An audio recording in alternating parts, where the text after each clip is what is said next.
In today's video, I'm going to teach you how to remove grid padding on Squarespace. If your images or blocks sit in a tidy grid, but feel like they're floating with too much space around them, that extra breathing room is the grid padding, sometimes called the gutter or spacing. I'll show you how to reduce it so your grid looks tighter and more intentional.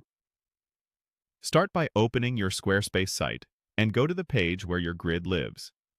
Enter editing mode by selecting Edit at the top of the screen. You'll know you're in the right place when the page shows outlines around sections and blocks. Now, move your mouse over the grid and click directly on one of the images inside it. Clicking an image block is the quickest way to get the correct section controls to appear. When the small toolbar shows up near the section, choose Edit Section.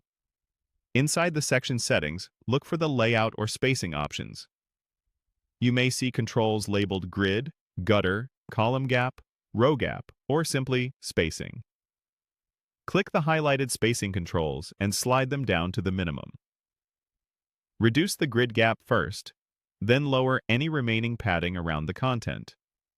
As you adjust, watch the live preview on the canvas so you can stop when the content aligns the way you want. Close the panel to return to the page, then repeat the same move for any other grid in this section.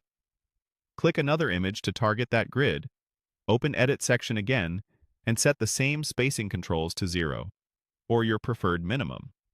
If your page has multiple sections with grids, repeat once more. Click an image in the next section, choose Edit Section, and reduce the grid spacing there as well. Each time you click the highlighted spacing controls, you're telling Squarespace to tighten that specific grid, not the entire site. Take a moment to switch between desktop and mobile previews.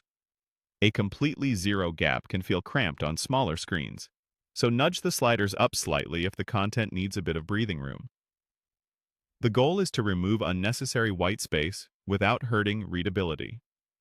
When everything looks right, confirm your changes by selecting Save at the top. Your page will refresh with the updated spacing in place. That's it. By entering Edit mode, targeting an image inside each grid, opening Edit Section, and lowering the highlighted spacing controls, you can remove grid padding wherever you need.